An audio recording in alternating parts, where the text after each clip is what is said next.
Purposely. Your life, God's purpose. Listen at purposely.com.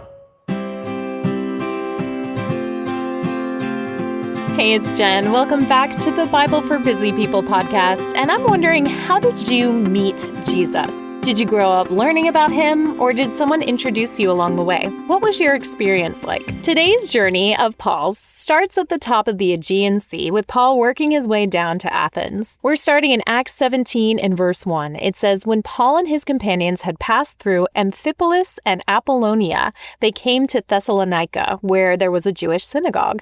As was his custom, Paul went into the synagogue, and on 3 Sabbath days he reasoned with them from the scriptures, explaining and proving that the Messiah had to suffer and rise from the dead. This Jesus I am proclaiming to you is the Messiah," he said.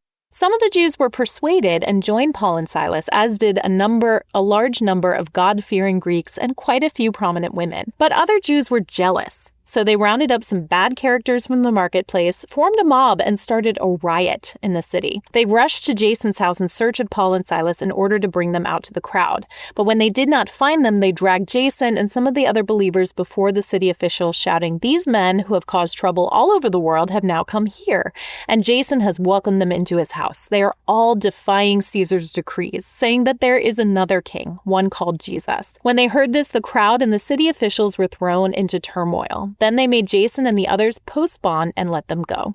So the Enduring Word Commentary takes note of the descriptive words used for how Paul engages with the Thessalonians. He reasons with them, and the Greek word for reason relates to the English word for dialogue. He discussed it with them. It would seem to have been an engaging conversation on both sides. He also explained, which in the Greek literally means opened. He opened the scriptures with them. And he proved, he gave evidence to them that Jesus is the Messiah. This led to people understanding and believing, both Jews and Greeks. I appreciate this kind of framework and how we share our faith with others. Paul persuaded them, but not by acting superior or insisting on his own way, but by conversation, both listening and speaking, going back to the scriptures and noting the evidence. Those days, so close to Jesus' actual resurrection, I imagine he presented them with dates and facts. But these days, I don't know that you necessarily have to be a scholar to show evidence. I wonder if perhaps it means we can show evidence out of our own experiences. How do our encounters with Jesus show evidence of who he truly is? It's also interesting that the Jews were jealous of Paul. Envy and jealousy are two different things. Envy is wanting something you don't have. Jealousy is being afraid someone is going to take away something or someone you already have. I'm assuming the Jews in Thessalonica were jealous that the Pharisees were jealous like the Pharisees were jealous of Jesus, that they were going to lose followers to another cause, and likely respect and income too. It's interesting how fast even the religious leaders will resort to violence for their own cause. They stirred up the crowd, they incited violence, but violence and murder are not in God's plans for us. Paul and Silas narrowly escaped the mob, and those who had welcomed him were arrested. Also, the Greek there translates to "they have upset the world," or "they have turned the world upside down," which happened to be exactly their mission. Moving on to verse 10, it says, "As soon as it was night, the believers sent Paul and Silas away to Berea. On arriving there, they went to the Jewish synagogue. Now the Berean Jews were of more noble character than those in Thessalonica, for they received the message with great eagerness and examined the scriptures every day to see if what Paul said was true. As a result, many of them believed, as did also a number of prominent Greek women and many Greek men." But again, there was another crowd stirred up, and Paul was sent away, but Silas and Timothy stayed.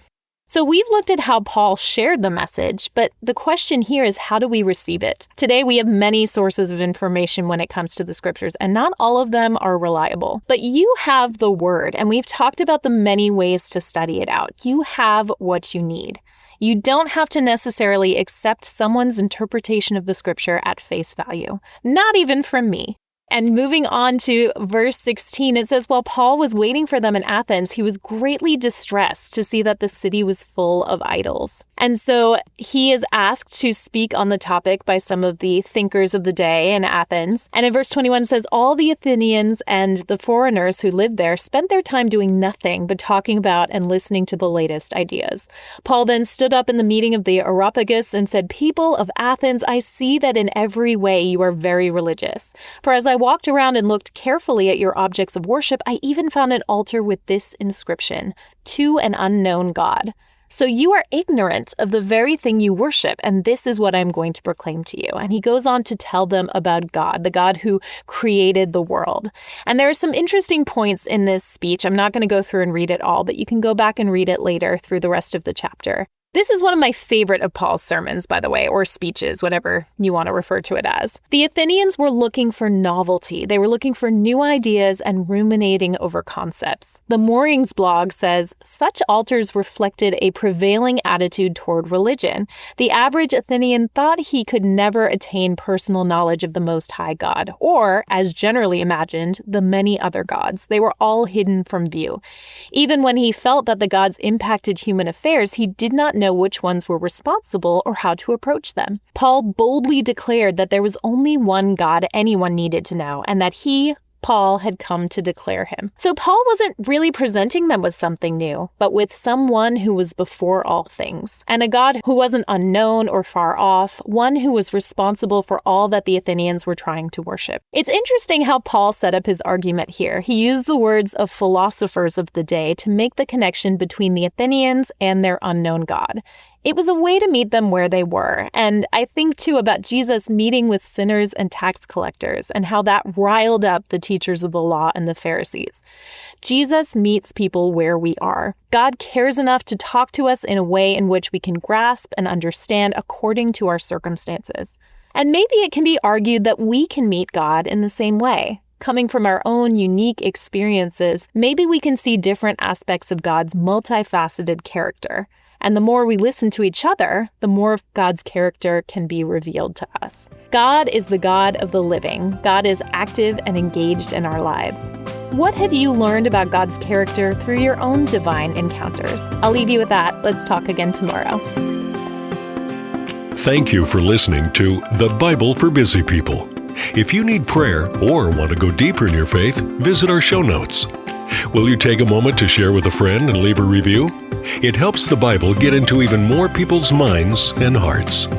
Find more podcasts that will recharge you at purposely.com.